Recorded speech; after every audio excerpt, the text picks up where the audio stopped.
We're back with another NFL exit report. Earlier today, I want to thank Drew Dinsick for his expert analysis on the Minnesota Vikings, the team that dethroned the Green Bay Packers, who we're going to talk about this evening on February 23rd, as we motor on down in the NFC and we get to the nitty-gritty with some of the teams that were expected to contribute and compete for the title. So we're going to talk about Green Bay, and we have a special guest today. We have Nathan Bernstein, and you're going to quickly find out that he not only has a wealth of knowledge to share about Green Bay, and I'm going to be very interested in his takes on many of the players, but I don't think he's going to be afraid to tell it like it is as well. And full disclosure, Nathan and I are related, and this is not our first football conversation. No. But we're going to have some fun, and he's going to share his thoughts publicly. Nathan, how are you doing today? I'm good. We were just on vacation together. I guess that's the other thing to share. And my sunburn has receded, and I am sad to be in the cold, but happy to be here.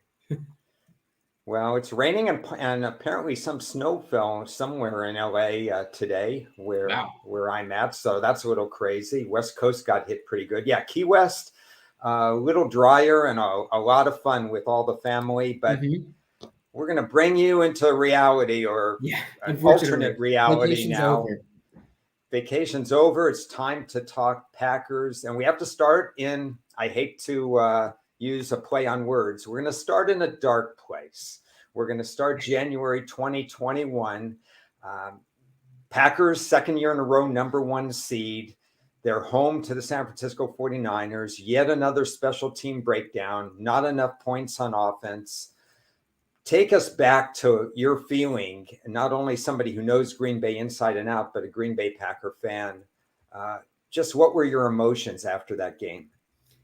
I would say my emotions after that game were that's it. That's the end of the road for this iteration of the Green Bay Packers because of the contract situations, Aaron Rodgers' age, and it's hard to keep a core of a roster together for 2, 3, 4 years like that, as plenty of other teams in the NFL find out.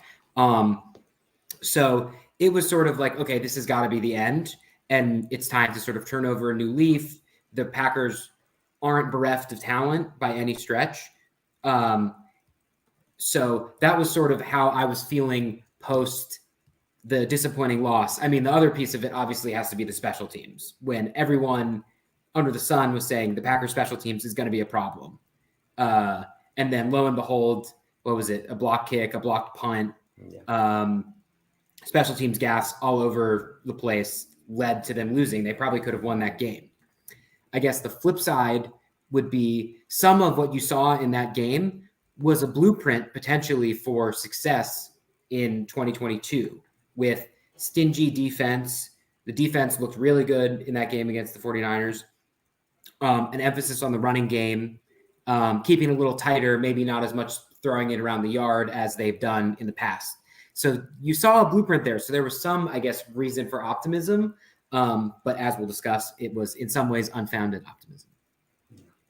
Yeah, the talent is there. There's enough pieces, but we know in March when free agency started last year that the Packers typically stay on the sidelines. And what happens is their roster gets rated just a little bit, a pass rusher, and obviously the big trade for Davante Adams, and Aaron Rodgers loses his security blanket. But lo and behold, the draft. And for the first time in 3 years, Green Bay participated after I skewered them and many others did in 2020 and 2021, not much better. I liked this particular draft. Now, it was young and they were going to take some time, but 3 offensive linemen, 3 new wide receivers, all rated fairly highly by me. What were your impressions of what they accomplished in the draft? Yeah, I mean, so I think you can't talk about the draft without talking about trading Davante Adams, which I remember where I was when I heard the news. Obviously, they had been trying to bring him back into the fold for a few years as he was running down his contract, but it was clear that he wanted out by the time that he left. And there was concern that that was going to upset the apple cart as far as Aaron Rodgers goes. But it seems like he was in on the whole conversation. So, trading away a cornerstone wide receiver like Davante Adams, a future Hall of Famer, is never easy. But to get, I believe they got a first-round pick and a second-round pick out of that trade, which Correct. the guy whose contract was about to be out and he was going to be gone anyway, is a pretty good haul, I'd say. And it was exciting that they spent it on players that I would say they don't typically target. The Packers typically target more so premium positions, but targeting a rangy inside linebacker like Quay Walker, a guy like Devontae Wyatt, a D lineman who obviously was on the best defense in college football at Georgia, and then finally drafting a wide receiver, Christian Watson. Now, I've never subscribed to the Packers need to draft a first-round wide receiver. The Packers have had plenty of historical success drafting wide receivers in the second round and the third round. Jordy Nelson, Greg Jennings, James Jones, Davante Adams, et cetera, et cetera. Mm-hmm. But it was exciting to get a player like Watson's talent. And a lot of Packer fans were also really excited about Romeo Doubs. And in the first half of the season, he definitely looked the part. I think he had some drops issues, as did Watson, but that's to be expected with a rookie who's coming in and learning the ropes.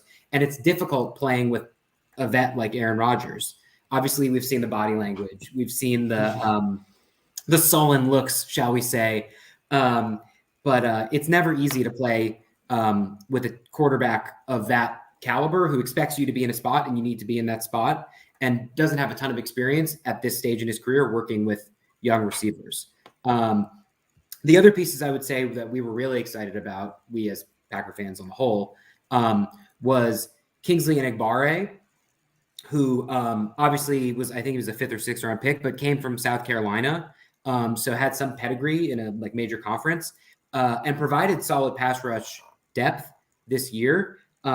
The other guy that I think Packer fans are really excited about, and most of the mainstream football public may not know about, is Zach Tom, who was a 3rd-round pick, I believe, from Wake Forest. And it seems like the Packers, again, hit on another later round offensive lineman. He played 4 of 5 offensive line positions over the course of this year, filling in spots where the Packers needed him and didn't look out of place at all. So he looks to be a future star on the O-line, which is great to see because the Packers are constantly refreshing and reshuffling their offensive line, which I think you need to do because, as people know, the NFL is won in the trenches. Yeah. So at this point, usually go over what my season keys are on the sheets that I prepare in July and August, getting ready for the season. I usually do them as a whole, but in this particular case, maybe a few words on my keys as we go through one by one. Because I think for the Packers, Minnesota, for example, I only had 2 keys. It was very confusing to do Minnesota to begin with because up and down and up and down. But I pretty much had a lot of areas that I needed Green Bay to do well in order to succeed this year. And the first one here is basically, you already talked about the body language, the stare downs and whatever. How fast could those wide receivers gain Aaron's trust? And it wasn't going to be done right away because he throws such on timing. He's not one of those guys with, you have to be in the area code. You have to be in the exact spot. Exactly. I mean, he's the mental part of his game is, as someone who has watched Aaron Rodgers' entire career, the mental side of the game has become such a big part of his advantage and what makes him elite in comparison to other quarterbacks who are in their mid to late 30s. And so the timing is such an important thing. And I've never really bought into the whole body language. So, the body language stuff, the camera wants to, that's a narrative they want to sort of create. But it's certainly frustrating to watch him, throw balls in the dirt and miscommunicate with receivers and then see the body language. It's one thing when they're doing well. It's another thing when they're doing poorly. And especially when it's not Davante Adams and Randall Cobb and, other veteran wide receivers who have been there, done that, and have been on the team for ages. But it's young guys who have a lot of talent. I mean, Christian Watson, his speed pops off the screen. You can see it. And so all you want is him to be encouraged. I mean, I think it was the first throw of the season for the Packers, he had that drop on that surefire 75-yard touchdown. And that factored into, I would say, his performance and how Rodgers treated him throughout the season up until maybe the Dallas game, which I had the fortune of being at. And it was an amazing game. And Watson had 3 touchdowns. I mean, it was a coming out party. And he really is an incredible player and is obviously going to be part of the future of this team. But you want a quarterback, a veteran quarterback especially, to be more encouraging and more supportive of his receivers in the media, on the field, and obviously in the offseason. I don't think he participated in OTAs at all either. And we may talk about that later, whether if he comes back, if he's participating in OTAs this year. Yeah. But we'll see the body language and sort of the working with the receivers was a challenge. And I would say it was a mixed bag ultimately. Yeah, I think you're right. The players, they've seen his stare downs probably in practice. Yeah. It's just the public that sees it and they say, oh my goodness. For some reason, they love it. I don't know why. Second one was any hope for the run D, because I'm constantly on it. This is a problem when they play a team like San Francisco, and they do not match up with San Francisco because they eat the clock and they can't get the ball back in the fourth quarter to get Rodgers in there. Was there going to be any hope? And I was hoping Wyatt might hit the ground a little bit more running than he really did, because that's an area that just Green Bay has not paid as much attention to. Yeah, that was on my list. And I don't, you've been saying this to me for years in all of our conversations. Are the Packers going to be able to stop the run? And I either poo-pooed it away or was like, yeah, they'll be better this year. And it finally got to the point this year where it's like, okay, are they actually ever going to be able to stop the run? I mean, there's a player like Kenny Clark, who is one of the premier defensive linemen in the NFL, and he needs help. He can't do it all on his own. And I think we saw it even this year. I think he started the year pretty well and then really tailed off midway through the year because he just doesn't have help, and the scheme didn't help him either. My hope was that players like Quay Walker was going to help against the run, bringing back Devondre Campbell, who hadn't been an excellent player really up until last season. So that was somewhat of a risk of bringing him back for a high dollar amount, hoping that those guys were going to help contribute to the run. But ultimately, no matter, as we'll talk about later, no matter how much talent you put on the defense, the scheme is going to factor in. And it seems to be, I don't understand the X's and O's to that level, but it seems to be that Joe Barry's scheme just does not, it favors more defensive backs on the field, more linebackers on the field than D linemen. And I think you really need those D linemen to be able to stop the run. And they didn't do it and didn't seem interested in doing it. Yeah, other than Kenny Clark, it's been my experience having covered Green Bay and the rest of the NFL in 40-some drafts, that they tend to double up at positions, even triple up at positions. And it tends to be in the defensive backfield. It tends to be at wide receiver. It doesn't tend to be along the O-line, the D line. So fixing the special team unit, we talked about that a little bit. We'll gloss over that one. We'll get back to that later. But 32nd and 31st, the previous 2 years, a lot of teams are like that. They don't understand that you can lose games with special teams until you lose it. Until it costs you a playoff game. But yeah, maybe then it's glaring. Right. And then overcoming a tricky schedule. And I'm going to get into this as we get into the season. Looking back, and this is something I'll discuss in about 30 seconds from now, but the schedule, as it turned out, really did them in more than they did them. I want to not make this all gloom and doom for Green Bay fans. It actually looks like if they would have had a little bit better of a situation with the schedule, that they could have been a playoff team. They should have been a playoff team. They had the NFL's worst rest differential, -13. They had 8 true home games because they gave away one for the overseas. And which they never played the very next week. They had the late bye week, which induces fatigue in veteran teams. There were a lot of things going on, and basically, and I'll let you critique me on this, I stood on the sidelines. I didn't have a play on the season win. I didn't have many regrets. I mean, I had 15 of them altogether, but I have a regret here. Replicating plus 13 turnovers, even with Rodgers, you think that 13 is still a high number. They could get to 7, 8, 9 or something like that. And then 13-4, in fact, a whole bunch of 13-4s for this team. So they've won 39 games. But this time, the point ratio was such that it resembled more of a 10-7 team. 13-4, but they only outscored teams by 79 points. So basically, my question to you is, how did you feel? You may have had a feeling about Minnesota or the other rivals in the division, but what were your expectations for Green Bay on September 1st? Yeah, I mean, I think the expectations were we have Rodgers, we'll be fine, which has been the expectation and sort of the result for years and years and years.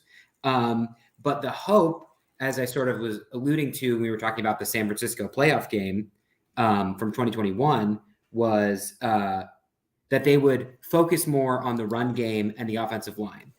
When you have two really strong backs like Aaron Jones, who I think the explosive run numbers are, tops in the NFL or near tops in the NFL, and a really strong back like AJ Dillon, that to a lot of fans is the best way to take the onus and the pressure off of Rodgers to do it all, because he is not the quarterback. He's a great quarterback, but not the quarterback that he was 2, 3, 4 years ago. I mean, he won MVP last year. But there wasn't that margin. If you structure the offense around Aaron Rodgers continually, there isn't that margin for regression. And it felt like he did regress. And then the margin as well becomes smaller for schedule things like you were talking about. I think Matt LaFleur even said that in hindsight, he would have wanted to have opted for the bye after the London game. Yeah. And so that was a regret that he had.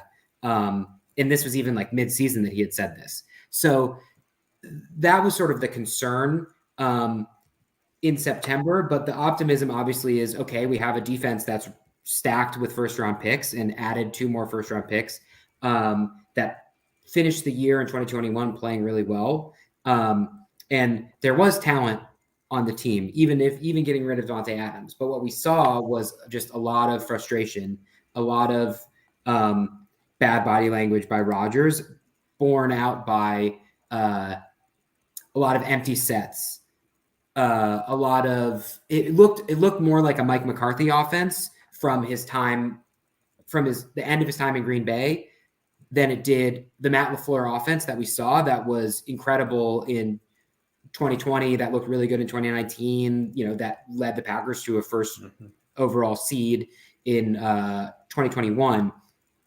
And that coupled with play calling issues, I don't know if you have any stats on this, but the red zone, it felt like we got into the red zone and could not score. And it cost us games in New York, the London game, against the Commanders, cost us the game. Both Lions games, I mean, that's 4 wins right there. Obviously, you can't say, okay, well, all 4 would be wins, but that margin right there is the margin, like you said, between 10-7 and what they finished 8-9. Yeah, it's true. There were a lot of things that they could have done a little bit better, but we knew there'd be growing pains without Adams. Tanyan off a serious injury. He was far less. Explosive. You're talking about red zone and settling for field goals, far less of a red zone factor off injury. These injuries take at least 6 months to a year to overcome. And still, they start 3-1. Yeah, so they did start 3-1, and it was like, okay, they're going to figure this out. And then you looked at the schedule, and you were like, oh, it's the NFC East. Okay, that's easy. I mean, you can chalk up wins there. The Giants, like, no big deal. But it just never shook out that way as the season went on, and they lost. Right, 3-1 became 3-6. They kept losing and losing and losing. And in hindsight, they were losing to mostly playoff teams. That's correct. But again, as we said, the Packers probably, based on their performance and the talent on the roster, probably could have been a playoff team themselves. So that's no excuse for dropping all those games, but it got them in a hole quickly that was almost impossible to dig out of. Yeah, it wasn't the same Packer team, but I'm going to read you some numbers that I don't like to blame things. I'm the last one to blame injuries. There's really only two teams to me that you could blame injuries on all year this year, and that was the Chargers and the 49ers. Of course, it's the 49ers every year. Yeah, There's something in their water. But in that 1-6 to 3, that 3-1 to 3-6, and then later 4-7, Washington had 10 days to prepare for Green Bay. They beat them by 2. Buffalo had 14 days to prepare for Green Bay, and Buffalo is an obviously near elite team for this year. They beat them by 10. When they played the Lions, again, you mentioned the fact that they did not take the bye week after London. And there's a little fatigue in that. And then they're playing consecutive week after consecutive week after consecutive week. And the Lion game, when they played Detroit, that was their 3rd straight road game.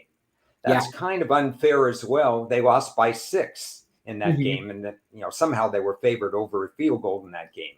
Then you go to game 11, still no full bye week. Game 11 against Tennessee with no rest at all. They lose that game, one that I had marked off in August, but saying that there's no way they're going to be ready to play that non-divisional game on a Thursday, not right? Something they're going to get up for.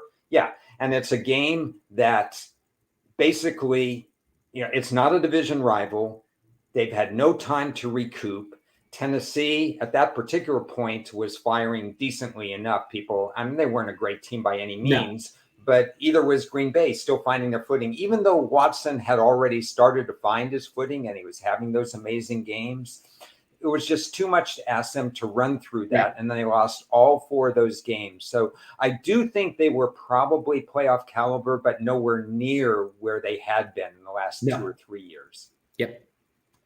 And then December. So talk to me about the 4-0 run. We know it wasn't against great teams, but still it's 4-0. And now they have a chance to actually make the playoffs.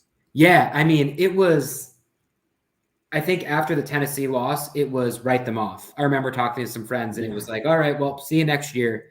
And then they won, I think the next game, I think they played Chicago. And it was like, well, I mean, they always beat Chicago. And then the next week they won again, and it was like, well, we'll see. And then you start looking at all the things around you. Okay, this team needs to lose. If this team loses,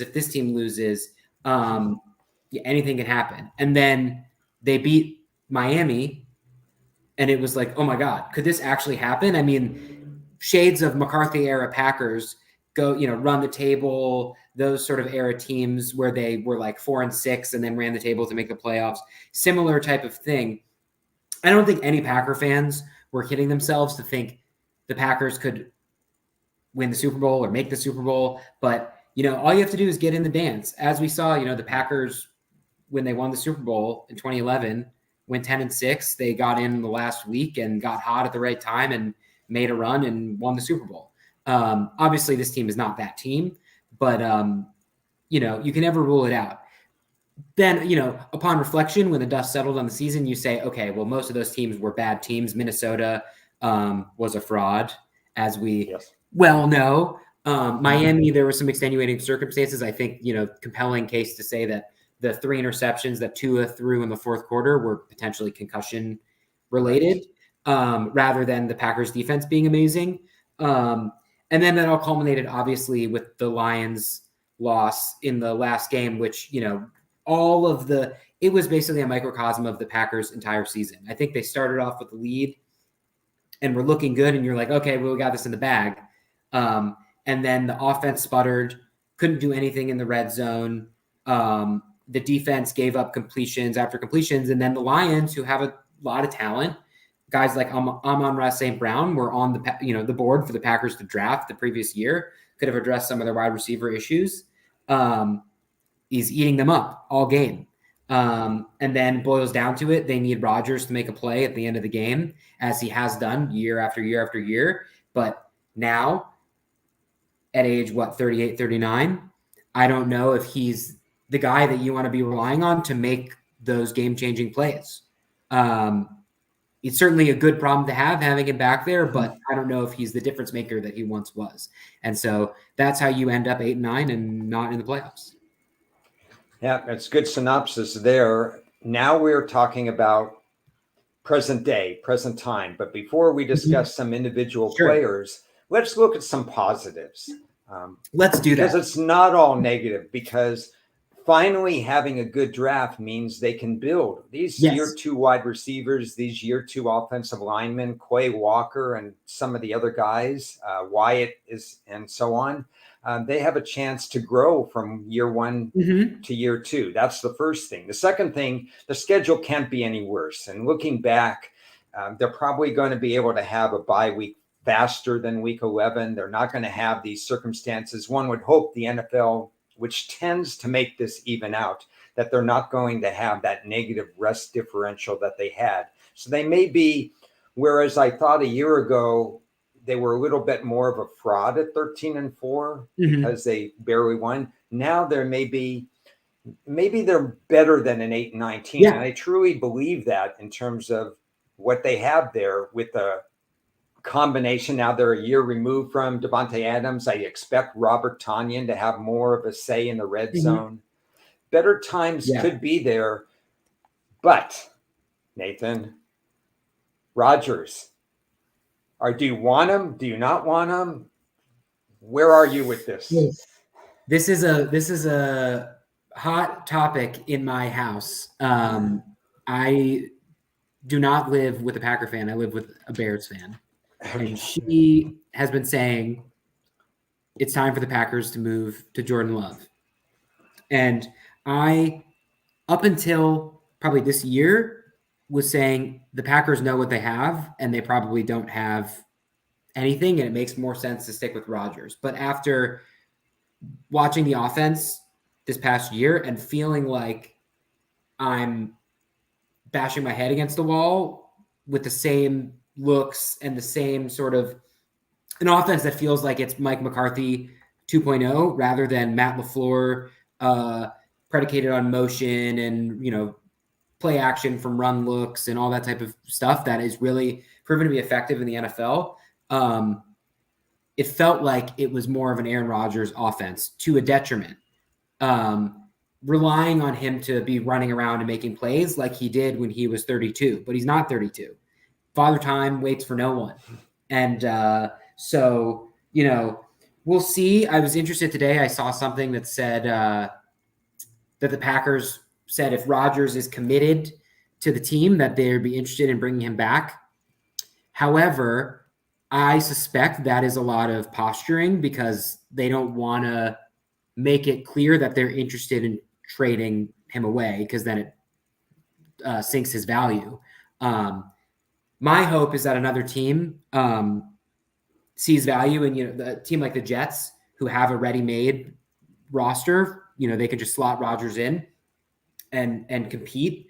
And they'll, be willing to throw the Packers a couple first-round picks or first and second-round pick for Rodgers, and that the Packers will move on. Because I think even if we both agree the Packers are probably more talented than what many of the talking heads will say and what maybe the record was last year, they're probably still a year or two away from contending like they did in 2019, 2020, 2021. And so with that in mind, I think it is time to move on from Rodgers. We've seen this circus before with Brett Favre. I was ready for Rodgers at the time, even if it's an unknown. And I think I'm ready for Love now.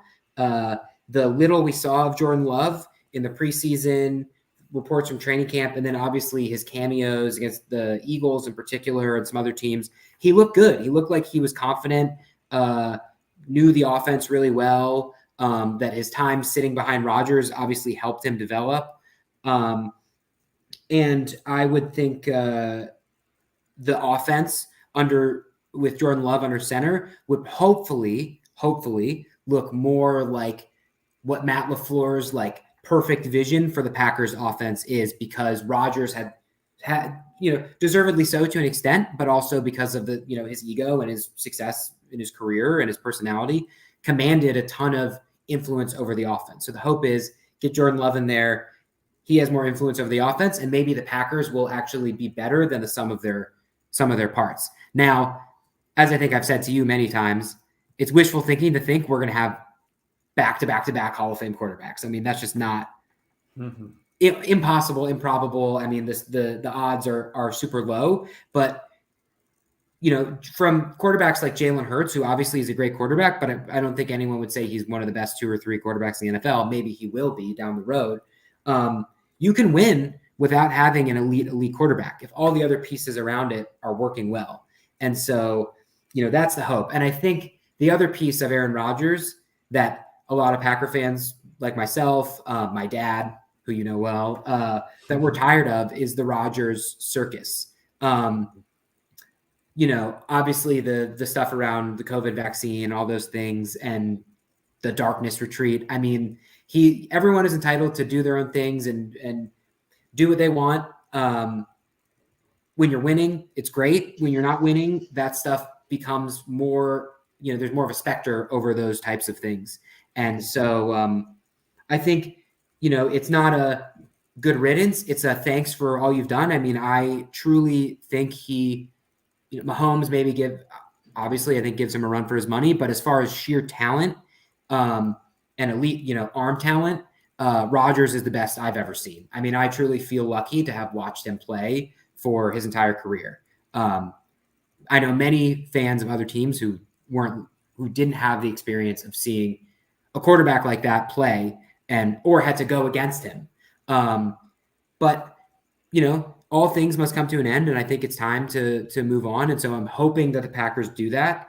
I'm obviously going to root for them even still if they keep Rodgers and think that they could be better than last year. But I'm ready to see what they have in Jordan Love before he hits free agency. I mean, that's the thing is it's now he sat for the same amount of time Rodgers sat before Favre. So the numbers would say it's time for Love. I have a couple more questions for Sure. you, but I want to close the book on Aaron Rodgers a little bit. I was one of those people who thought the Packers were one player away a couple of years ago, 3 years ago, when they drafted Jordan Love, and I didn't like that pick at all. Mm-hmm. And I think the Packers, to some extent, have sacrificed winning a Super Bowl by not being as good as they can be on draft day. Yep. Now, with that being said, this is Jordan Love's time. If he had been anointed the starter in either of the last 2 years, it would have been a fail miserably situation. Oh, for sure. And now you have a chance to see how it's done by somebody of that stature, much the same way that a lot of quarterbacks have got to learn, like Rodgers got to learn, for example. So maybe it is time for Jordan Love. Hey, maybe Aaron Rodgers goes to the Raiders and reunites with Devontae Adams, and the Raiders I would love that. Whole picks. I would just make something up right on the spot. But short of that, there's also free agency coming up and drafts. Draft thoughts. The Packers are in an unusual position, assuming that nothing happens with the draft capital, which it might. It would just probably add, not subtract. They have I believe, the 15th pick of the draft. They do. So kind of a 2-3 part question. Sure. They may lose Lazard. They may lose 1 or 2 other defensive players and so on. Maybe they'll have better offensive line health and so on. What would you like to see them do specifically with pick 15? What position would you be interested in? Well, I mean, as far as free agency goes, they have no money. So it's all draft. I mean, you can obviously tinker around the margins of your roster. I think what the other factor that we didn't talk about that I think influenced the Packers' decline this past year was safety play. It's a huge issue. Adrian Amos looked like he was running in mud. Excuse me. He was running in mud all season. And he was great in the previous years. So I would think maybe a safety, the value may not be there for a safety at 15. They can certainly use more pass rushing help. Rashawn Gary coming back from a torn ACL, so he won't be there for most of the year. And then obviously he's recovering from a significant knee injury. Preston Smith's a good player, but he's not an elite pass rusher. So certainly could use help there. I've been hearing talk of a tight end as well. You said I'm not sure if they're going to bring back Tunyon. I would like to see them bring him back because I think he will look better a year plus removed from an ACL injury. But those are really the areas I would think that they would target: tight end, pass rusher, safety, although 15 maybe a little rich for safety. I have no problem with building on strength and drafting another receiver if one's available, and like Smith and Jigba, maybe someone like that. But don't be shocked. I've come into many drafts as a Packer fan excited and saying, oh, this is the year they take a wide receiver. This is the year they do this. This is the year they do that. And then they inevitably draft an offensive lineman who turns out to be really good, but it's not what you were hoping for. So I think those are probably the areas they'll target. But I think they do tend to draft pretty well certain positions: O-line, wide receiver. Wouldn't be shocked if they take a running back. Wouldn't be shocked if they take a quarterback. So we'll see what they do. I would like to see them, if we're skewing one side or the other, probably target more offense than defense. The defense has the talent. The problem is the defensive coordinator, not the talent on defense. Yeah. So would like to see them target more offense, I think, outside of edge rusher and safety. Yeah. Counting Coy Walker, the last 3 drafts, they've chosen with their first pick somebody who a week before the draft was rumored to be a 2nd or 3rd rounder and was a fast riser. So don't be surprised if another fast riser ends up in Green Bay. Yeah. Although an off-the-wall pick wouldn't be a bad pick. Yeah. I wish they would be supplemented by free agency, but if they took Meyer out of Notre Dame at tight end, that might be something exciting on that particular front. Especially with Jordan Love, because tight ends usually don't break out until year 2, usually. And so if you're expecting Aaron Rodgers to come in and click with a rookie tight end, that's probably not going to happen. But with Jordan Love, I think Meyer is an amazing pick. I mean, that's exactly the type of player they should be targeting. So one last question before we wrap this up. Sure.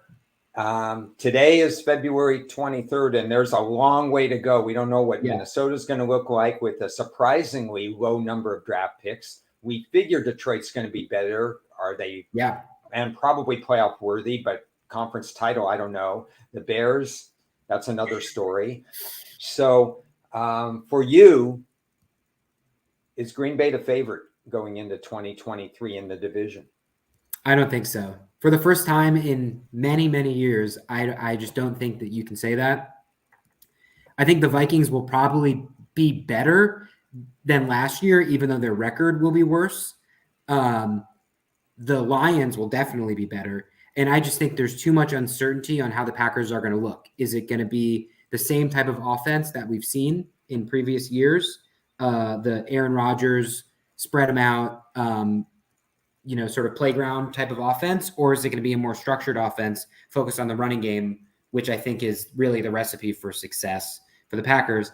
And on defense, Joe Barry, why do the Packers not look for another defensive coordinator? I don't think we've seen anything to suggest that he's the answer. But the defense has a lot of talent, so they can always improve. The record may improve, but I, for once, don't think they're the favorite. Now, would I be shocked if they make the playoffs? No. But next year is probably not their year. Maybe the following year, maybe the year after that. Who knows? I'm going to remain with subject to change for sure, because this is going to be one crazy off season for the entire division. Cautiously optimistic. Nathan, a pleasure to talk football live and, of course, in person anytime. Thank you for sharing your thoughts. I thought you covered just about everything that you need to cover for the Green Bay fans. And we're just going to wait and see what happens now that Rodgers is out of his dark place. Correct. And where we go from there. Yeah, I am going into my darkness retreat, and I will emerge. I will emerge July 1st for my wedding, and then I will reemerge whatever day the first week of the NFL season is. And that's my true emergence from my darkness retreat. That's going to be a lot of fun. For me, up next is the first look at the NFC West. That was a crazy division coming up. I believe we have now covered everything in this particular division. Again, thanks to Nathan for taking care of business with Green Bay. As you go ahead and watch this live on tape and so on, subscribe, look for more videos. It's the off season, but maybe not the off season for doing a recap of all these teams. Thanks, everybody, and we'll see you at the next.